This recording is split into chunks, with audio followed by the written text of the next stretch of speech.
তো এদিকে মেশো বাঁশ কাটছে। তো সে মোড়া করে না, মোড়া এটা হচ্ছে আমার দিদি করছে, ওই যে তোমরা দেখতে পাচ্ছ। আচ্ছা তুমি রোজ রান্না করো, মা কি করো?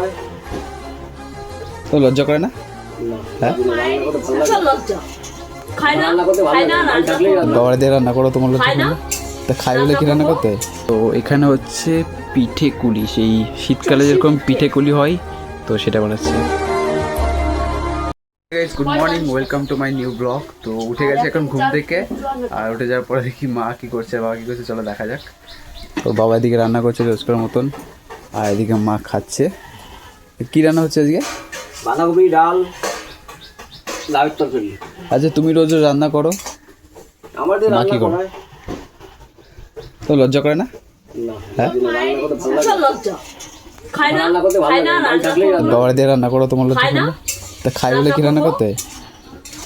আর আমি যে লোকের কাজ করি সে পয়সা কে খায়? তোমার কিছু করার আছে এখানে? না আমার কিছু করার নেই, আমার ভালো লাগে রান্না করতে, 100 বার রান্না করবো। বলে কি 100 বার রান্না করবে? তো চলো ওয়াকিং করে নিই, ওয়াকিং করার পর তোমাদের সাথে আবার দেখা করছি। তো গাইজ বাইরে বেরিয়ে গেছি, বাইরে বেরিয়ে যাওয়ার পর দেখি আকাশে রোদ উঠেছে। কালকে একটুখানি রোদ ছিল না, তো পরে উঠেছিল। যাই হোক মা ওদিকে কাছাকাছি করছে, আর আমাকে উঠতে হবে এখন এটা দিয়ে। তো উঠবো, উঠে যাওয়ার পর রাস্তায় উঠবো। তো চলো রাস্তায় উঠে নিই। রাস্তায় আসার পর দেখি রাস্তা ব্লক, রাস্তায় কাজ হচ্ছে। তো এদিকে মেশো বাঁশ কাটছে। তো সে মোড়া করে না, মোড়া যেটা হচ্ছে আমার দিদি করছে, ওই যে তোমরা দেখতে পাচ্ছ। তো ওই যে, তো ওই মোড়া করবো বলে সেই বাস কাটছে। তো যাই হোক এখান থেকে ফিরে যাই, আবার ওইদিকে যাবো। তো চলো। তো গাইজ দেখো কীভাবে স্নান করছে, গ্রামে এরকমভাবেই হয় আর কি, এরকমভাবেই স্নান করতে হয়। স্নান করছে। তো গাইজ রুমে চলে এসেছিলাম, রুমে আসার পর দেখলাম যে বাবা এখানে রেসিপি বানাচ্ছে। তো কী রেসিপি বানাচ্ছে চলো দেখে নিই। তো এখানে হচ্ছে পিঠে কুলি, সেই শীতকালে যেরকম পিঠে কুলি হয় তো সেটা বানাচ্ছে। তো এখানে বোন বসে রয়েছে, আর ওদিকে মা আছে, মা ঘরের কাজ করছে। পুতুল বানিয়েছি, পুতুল দিতে হয়। তো এখানে আমার মাম্মা তাকিয়ে আছে। মাম্মা তুমি কি দেখছো? মাম্মা, ও মাম্মা, মাম্মা তুমি মাম্মা। আমার বাবা সব বানাতে পারে, যেমন যেমন চটি সেলাই থেকে চণ্ডীপাঠ সব পারে, এমন কিছু নেই যে আমার বাবা পারে না। বাহ। তো চলো আমি এখানটায় একটুখানি দেখি। দুপুরে খাওয়া দাওয়া করে আমি বেরিয়ে গেছিলাম ওয়াকিং করতে। তো এখন ওয়াকিং করছি, আর রাস্তায় কেউ নেই, তো আমাকে একা একাই ওয়াকিং করতে হচ্ছে। তো চলো এই সুযোগে রাস্তায় কেউ নেই যখন ওয়াকিং করি, তো সাথে থাকো। Approximately 10 hours later.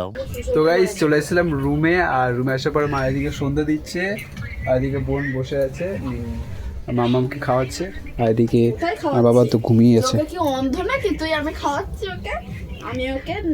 মামা, ও মামা, মামা গুড ইভিনিং। মামা, মামা, ও মামা, মামা, মামা সবাইকে গুড ইভিনিং বলো। হি হি। তো চলো ওই রুমে যাই।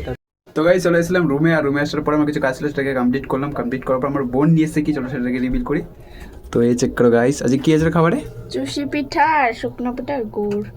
ও আচ্ছা, কে করলো? বাবা করলো? বাবা করেছে। তো সেইটা হ্যাঁ, তো তখন করতে দেখেছিলে, এখন খাবারটা রেডি হওয়ার পর ওকে দিতে আসলাম।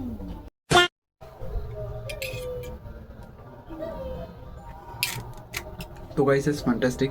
তো যাই হোক আজকের জন্য ব্লগটা এইটুখানি, আবার দেখা হচ্ছে কালকে সকালে। সুস্থ থাকো, আপনাকে ভালো রাখো। তো লাইক কমেন্ট শেয়ার করে দিও, আর সাবস্ক্রাইব করতে ভুলো না, আর ফলো করতে ভুলো না। তো চলো বাই। खत्म। Bye bye, tata, goodbye, गया।